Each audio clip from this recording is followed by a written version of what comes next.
and power. David Icke explains how he sees the Federal Reserve rigging the so-called business cycles. Stage one, it's like throwing a fishing line out. Stage one, you put lots of money, units of exchange, into circulation. You do this by pushing interest rates down, by making lots of loans. This is the part of the cycle we call a boom. Because there's lots of units of exchange in circulation, there's lots of money changing hands. That generates lots of economic activity. That generates jobs. And as more and more money is spent, there's more demand. So companies take out more loans of fresh air money to increase their production.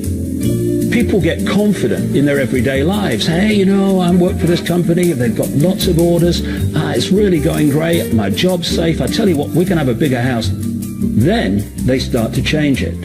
What they do is they pull the fishing line in. They push interest rates up. Now, fewer people, are taking out loans, and they make the criteria for having a loan from the bank stronger anyway. And also, now, as interest rates have gone up, a larger part of people's income is going to pay back the extra interest and not being circulated in buying things. Suddenly, there's nothing like as much money in circulation, and therefore, fewer things are being bought.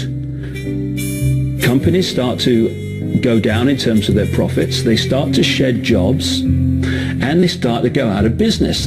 People lose their jobs. They can't pay the mortgage anymore of the big house they took out in the good times. Now what the banks are doing is starting to reel the fishing line in, because as they go bankrupt, companies and individuals, the banks get the real wealth, the property, the land, the resources that they had signed to them for lending merely figures on a screen. Now this economic cycle of fishing line out, fishing line back, lots of units in circulation, pull them in, has been going on for centuries. And what it's done, it's stolen and accumulated the real wealth of the world in the hands of the few,